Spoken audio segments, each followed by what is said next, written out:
Hi, everybody. This is Kevin from The Kevin Lee Show, and I just wanted to welcome you to my podcast. And if you've been here before and you've heard my podcast and you're now returning, then I want to welcome you back to my podcast. I also wanted to take a quick moment just to touch base with you and talk to you about my website, which is thekevinleeshow.com. That's thekevinleeshow.com. And the reason why I wanted to mention it to you is it's kind of like a central hub of all my stuff. So if you're ever interested in either listening to my podcast, reading my blogs, watching my videos, or just checking me out on social media, you can find all the information and all the links right there. But without further ado, it's time for the podcast. Good morning, good afternoon, or good evening, whatever time it might be, wherever you may be. Welcome to The Kevin Lee Show.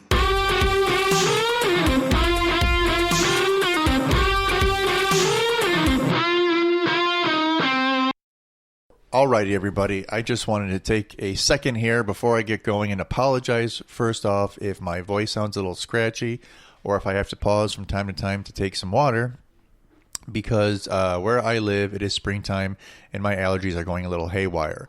Also, if you hear any little voices or banging or noises in the background, that's just my two little ones. So ignore them. And if it annoys you, sorry. Anyways, here's the blog. No I in team. In a previous article, actually just a few days ago, I wrote, "It's so important that we all team up and work together to get the message across. Of course, for that, we have to all agree on what that message is, and there is no room in this article to open that can of worms. So that'll have to be another day." Well, welcome to another day. For starters, that article was in reference to communicating information to others, either by writing, speaking, or display. What I meant was that since it's nearly impossible for an individual to fully communicate a single message to all people in all the different ways that people are wired, it's absolutely imperative that we are all willing to team up with like-minded people when attempting to get a message out. Sounds simple enough, right? Come on, we all know it's not, because if it really was as simple as just doing it, people in general would be far more well-informed than they are. Of course, there are many reasons for why this is not a reality today, and I will not be able to get to every single reason here in this article, but I will attempt to cover the big ones in hope of removing the largest of the roadblocks.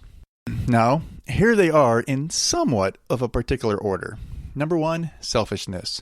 This is a huge problem. Needy and greedy people want all the glory whenever there is an opportunity for some, even if it's only a little. Sure, I know that it appears like it would be easy to overcome this issue, but it's not. Number 2, alliances.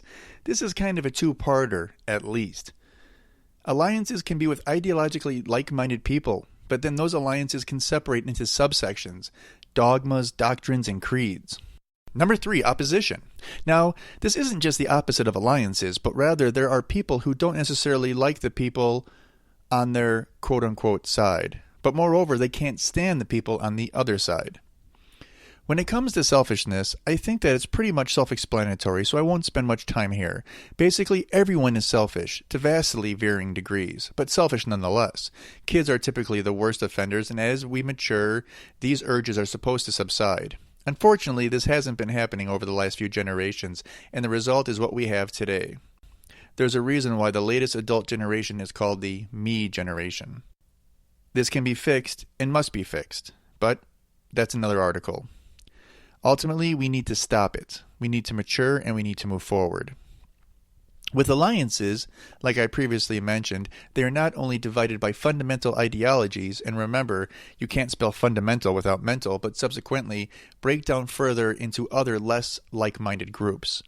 Sure, you might have liberals and conservatives, but not all liberals or conservatives think alike. I shouldn't have to say that, but I do. There are conservatives that are against abortion, but pro-gay marriage. Likewise, there are liberals who are uncomfortable with gay marriage and are not pro-abortion. But if you ask the average American, and probably anyone anywhere in the world, you would get an answer entirely different from that. Liberals are open-minded, and conservatives are closed-minded. Liberals are educated, while conservatives are uneducated. As someone who is neither one of these groups, I can assure you that these presumptions are far from accurate. But people believe them. Why? Because that is the message that is being conveyed by particular groups, political parties, media, celebrities, etc. Is it fair? No, but it is the reality. Like I said, alliances should bring people together, not create division. But that's what they accomplish more times than not. With that said, the only thing that is more devising than opposing alliances is, well, opposition. Opposition isn't just thinking different from others or holding opposing views, but actually hating others. So much, in fact, that you may only partner up with certain people and groups because of this mutual distaste for them. For example, I know card-carrying members from both the left and the right who can't stand a majority of their own parties, but that hate pales in comparison to what they feel for the people on the other side. I even hear people, again on both sides, suggest that the world would be better off if they didn't exist. Scary, I know, and it's far more common than you might think. So, what do we do about it? Good question. Wait, you don't have an answer? Nope, I wish I did, but I don't. I do have some suggestions, though. Number 1, the first thing we all need to do is admit that there is a problem. Like with anything in life, you can't address something if you don't admit it exists in the first place. Number 2, next, we have to take personal inventory to see if we, each of us, are guilty of holding such views. Now, to do this, you can't just ask yourself these questions, but you have to ask others, people you trust to be honest with you, to evaluate your words and actions, then be willing to take their response to heart. To help you with this procedure, may I suggest that you make some lists. Number 3. Also, we need to keep our eyes open and watch out for such behavior, both within ourselves and in the world in general.